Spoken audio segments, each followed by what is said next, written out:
ആലുവയിൽ 1 kilo MDMA എത്തിച്ചത് Onam ലക്ഷ്യമിട്ടെന്ന് police. ഓണസമയത്ത് പരിശോധന കർശനമാക്കുമെന്നതിനാൽ മുൻകൂട്ടി സ്റ്റോക്ക് ചെയ്യുകയായിരുന്നു. വിൽപ്പന സംഘത്തിലെ ഒരാൾ കൂടി പിടിയിലാകാനുണ്ട്.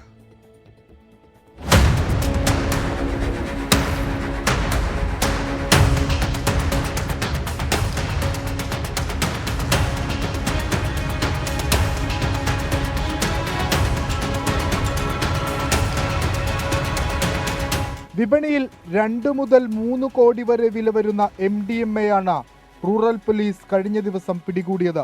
ബംഗളൂരു സ്വദേശിയായ യുവതിയടക്കം 2 പേർ അറസ്റ്റിലായിരുന്നു.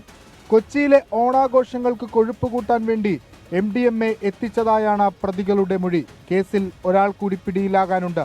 ഇയാൾക്കായുള്ള അന്വേഷണം ഊർജിതമാക്കി.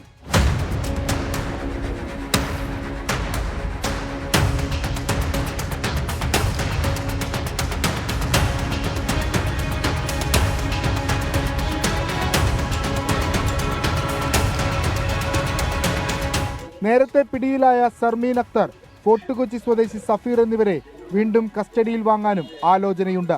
ലഹരി മാഫിയയെ പിടിച്ചുകെട്ടാൻ ഓണത്തിന് മുന്നോടിയായി വിപുലമായ സ്പെഷ്യൽ ഡ്രൈവുകൾ നടത്തുമെന്ന് റൂറൽ പോലീസ് വ്യക്തമാക്കി.